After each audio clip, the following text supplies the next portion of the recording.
The story of nuclear weapons cannot terminate with an explanation of fission weapons, their principles of operation and effects. As has always been the case, man's development of the tools of war is a fluid, ever-changing pattern. For a few short years, fission bombs were the ace in the hole. But science continually explores the atom's secrets, and theories soon become facts.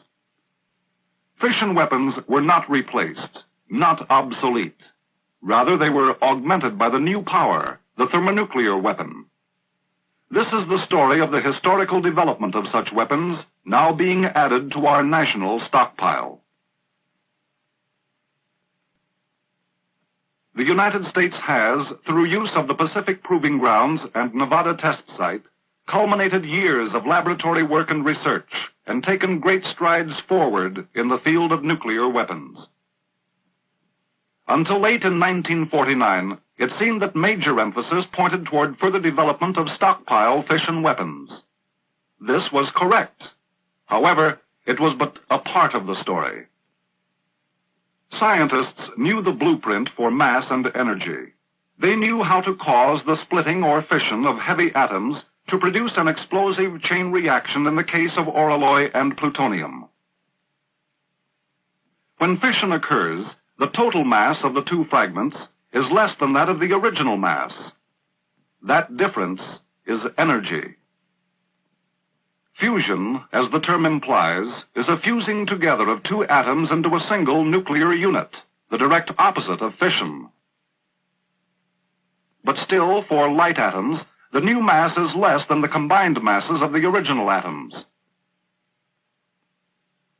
Is a man-made thermonuclear or fusion reaction possible?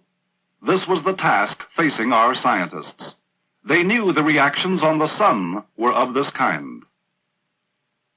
Very probably, it was the fusion of hydrogen taking place over millions of years. But an instantaneous fusion reaction occurring in a few millionths of a second was needed. To obtain this, heat was needed, for heat is essential to a thermonuclear reaction. Temperatures the order of millions of degrees centigrade, many times the surface temperature of the sun, were needed. There was only one source of such temperature, a fission bomb. So, not until the fission weapon was perfected did science have the match, so to speak, to ignite the main reaction, fusion. Science was not given time to patiently experiment and develop the hydrogen bomb. The world situation dictated the President's announcement in January of 1950 that this country must develop a thermonuclear weapon as soon as possible.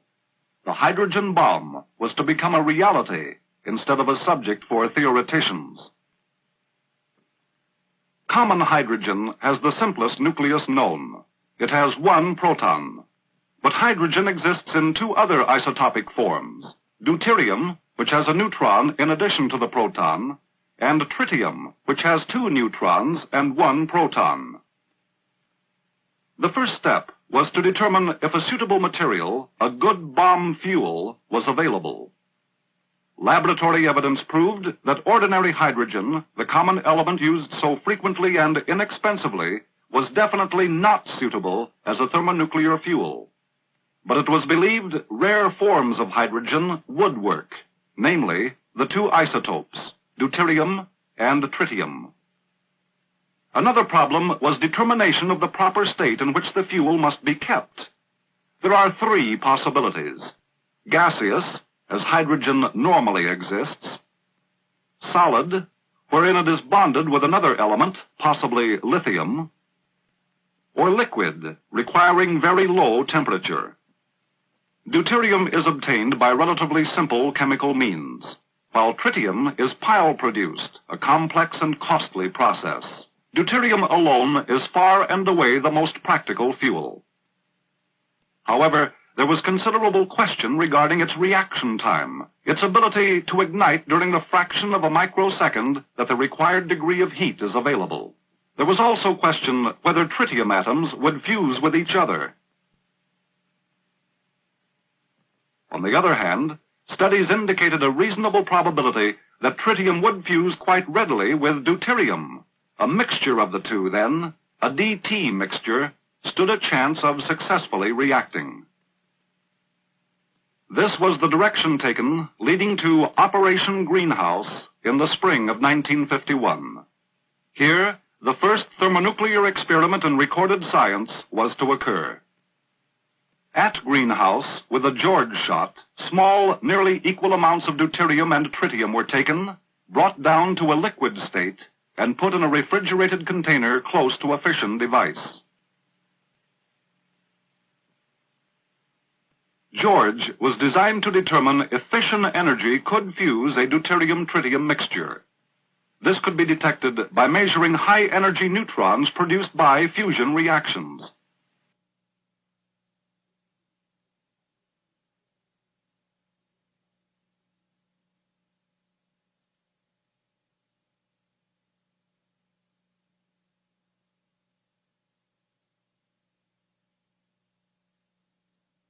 Of tremendous significance was the fact that high-energy neutrons, peculiar to fusion reactions, were detected in quantities higher than anticipated.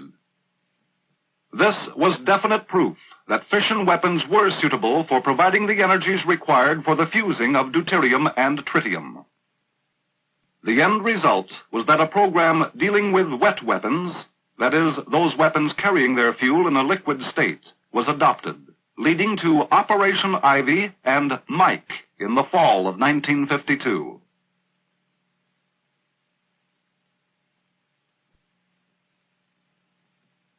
Mike, the great physics experiment.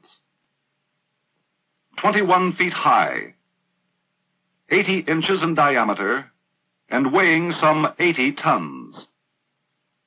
Mike was not a weapon. It was far removed from anything resembling one. Mike was purely and simply a laboratory-type experiment, a tremendous gadget with its fuel, pure deuterium, maintained in a liquid state. It stood there, surrounded by its cryogenics equipment, for to maintain the hydrogen fuel in a liquid state is a tremendous undertaking in itself. The problems connected with very low temperature operation had been met on Greenhouse. Those problems increased by an order of magnitude on Ivy.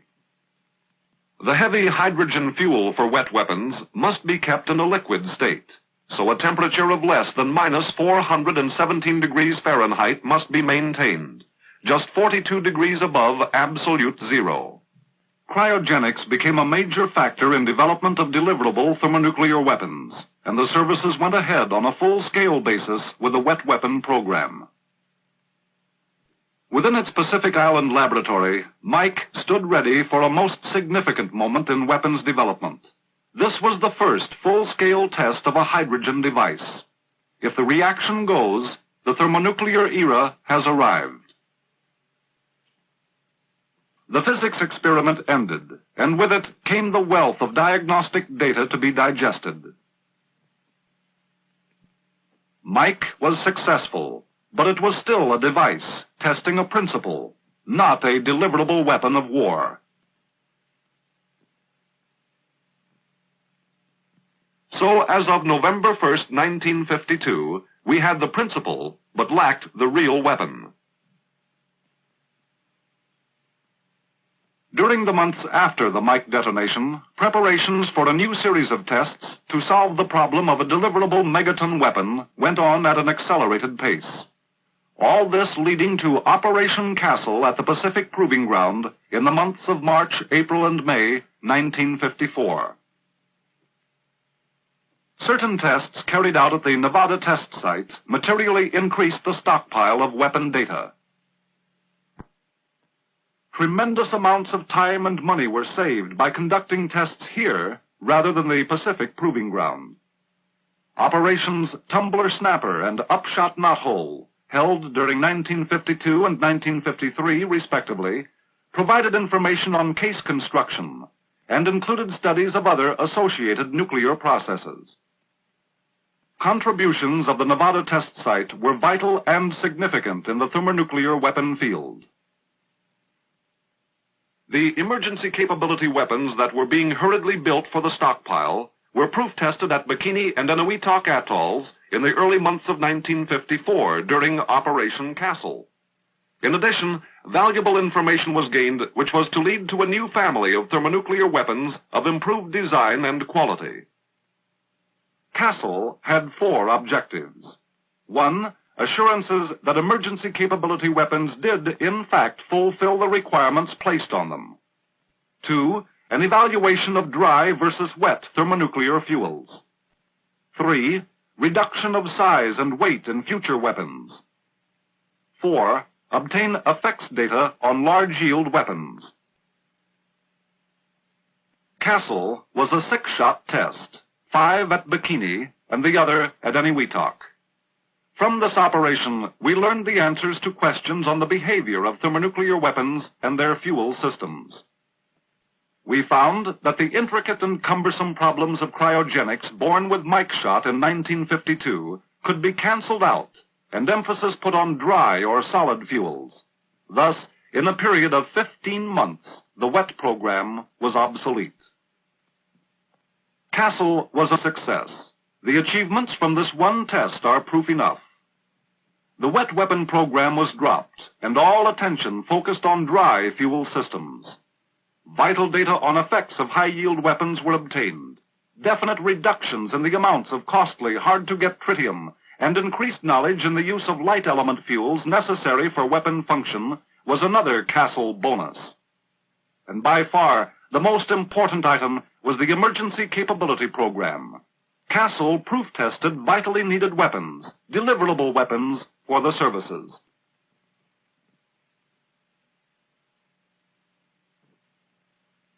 Tangible, immediate benefits gained from Castle are the TX-17. Weight, 41,000 pounds. Length, 24 feet. Diameter, 5 feet. This is the largest weapon in the thermonuclear family.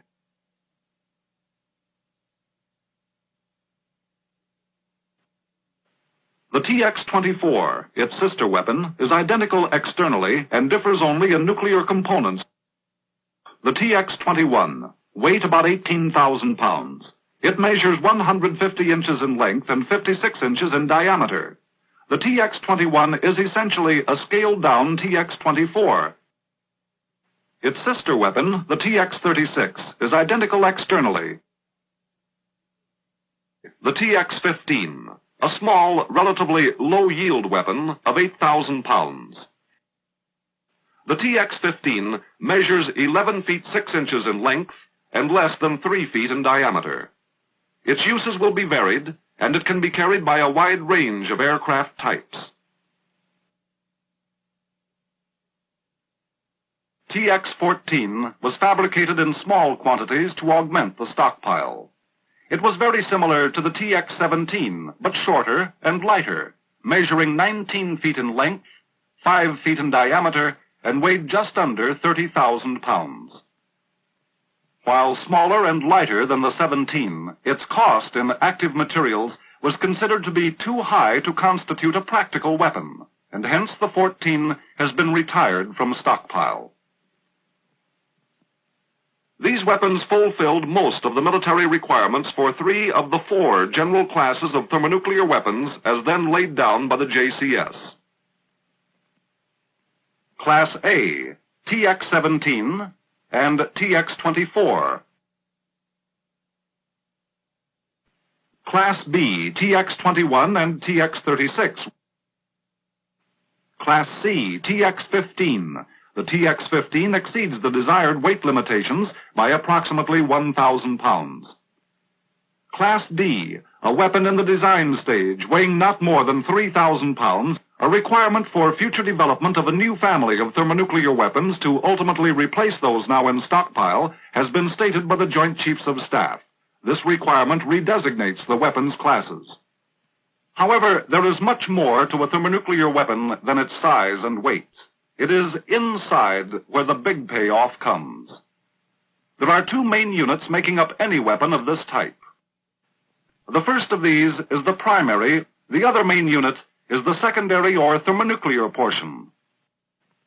When the primary or trigger bomb is fired, energy is transferred to the secondary. If certain of the light elements are raised to sufficiently high temperatures, temperatures available only in the detonations of an atomic bomb, these elements may be caused to fuse together and be transmuted to heavier elements. This fusion process is accompanied by the release of tremendous amounts of free energy.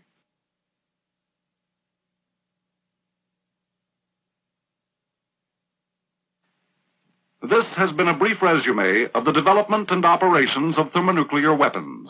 But what of the effects, the aftermath of an explosion in the megaton range? George shot. 0 point was the island of Eberiru.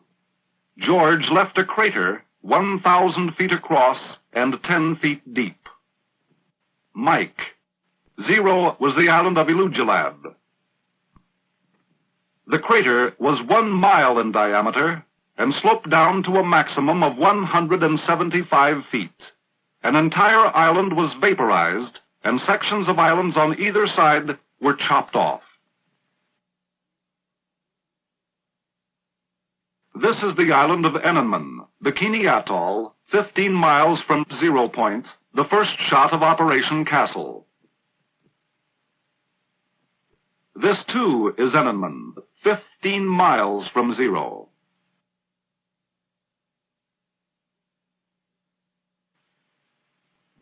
Castle provided the military with the opportunity to record and study the effects of multi-megaton weapons, and aided them in the revision of previous military concepts dealing with low-yield capabilities.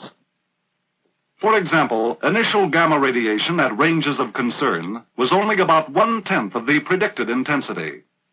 It was found that initial gamma from high-yield weapons becomes militarily unimportant in those ranges where blast and thermal continue to cause almost 100% casualties outside of heavy bunkers. Measurements of neutron spectrum and flux were made, but while the neutron flux was heavy, it attenuated so rapidly with distance that no military value was attached.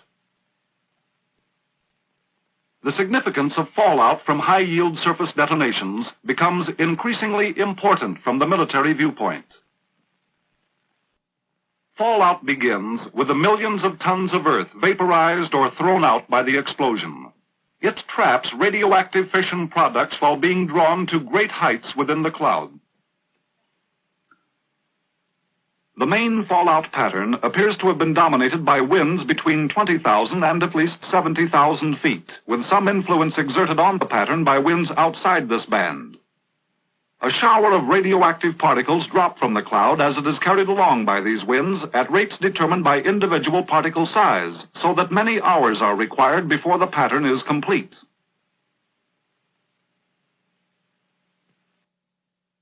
Although fallout was studied in the classic way, the high yield plus a wind factor caused contamination of distant populated atolls, providing a completely new source of study on these effects and showing graphically the tremendous area of contamination from a high-yield surface burst. 229 natives and 28 American service personnel received doses ranging from 12 to 200 Roentgens. Shortly after the shot, they were evacuated to Kwajalein for treatment and observation. None of the doses appeared to reach levels of immediate combat significance, nor did the people suffer severe effects. Also of great significance was determination of what appears to be the main fallout pattern. This pattern is difficult to predict and is subject to many variables. It settles to Earth in a design which can reasonably be called a long leaf shape. Analysis of data indicates that, for a surface detonation of a high-yield weapon, an area of approximately 7,000 statute square miles can be covered by contamination at levels that might be lethal to some 50% of exposed humans. Some approximate areas such a fallout pattern could encompass within the United States would be an area running from Milwaukee east beyond Detroit, from Denver east to Lincoln, Nebraska, from Los Angeles east to Flagstaff, Arizona. In summary, the fallout from high-yield surface bursts, such as those during Castle, presents many problems related to civil defense. However, passive defense can drastically reduce casualties.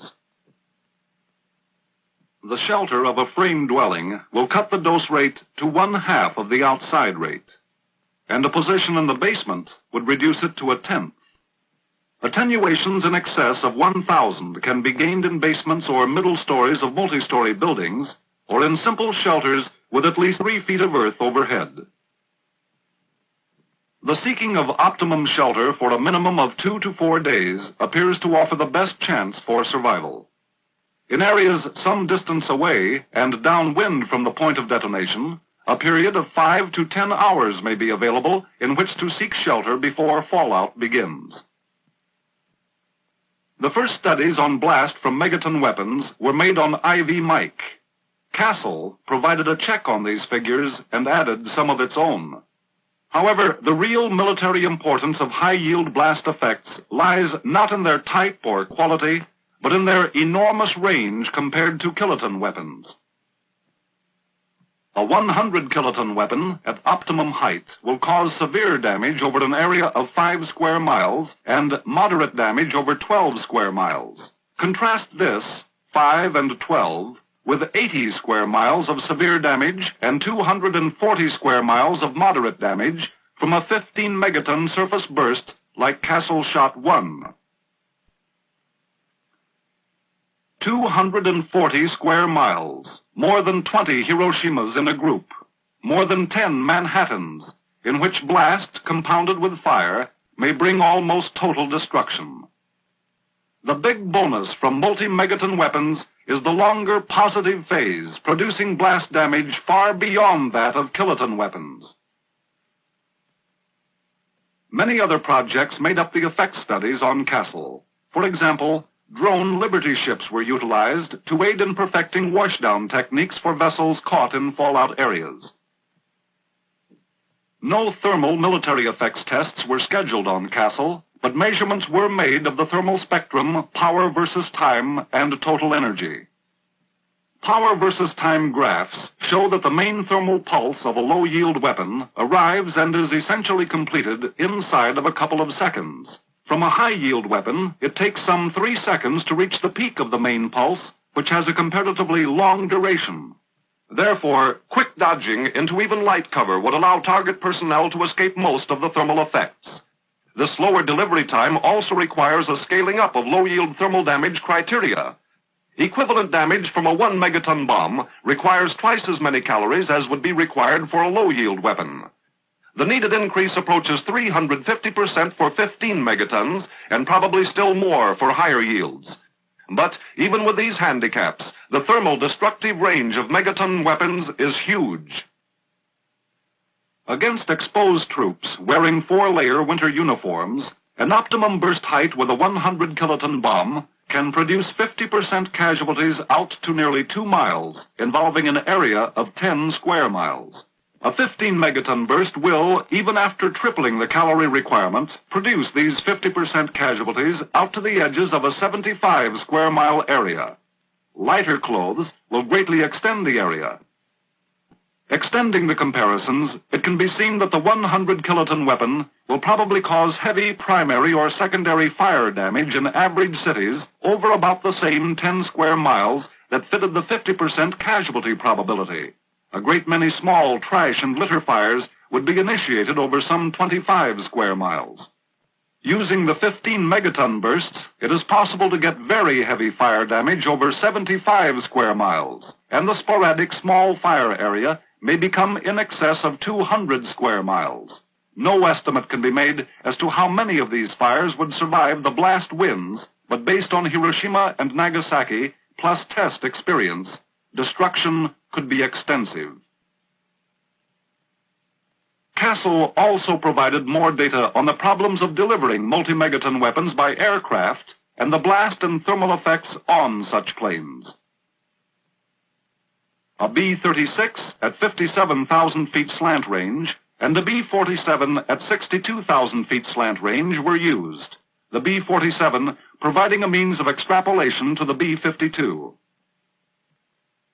The B-47 participated on 5 of the 6 Castle shots, and was positioned where it should receive the theoretical maximum allowable temperature rise, 370 degrees in the aileron skin.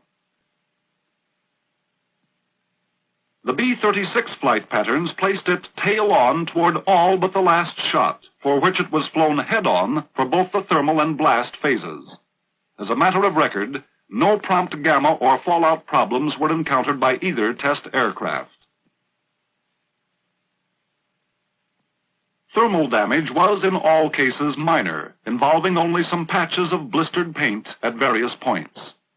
Because of the B-47's high escape speed, the highest overpressure recorded was about 1/3 of a pound, and the only blast damage was a split rubber coupling on the in-flight refueling manifold.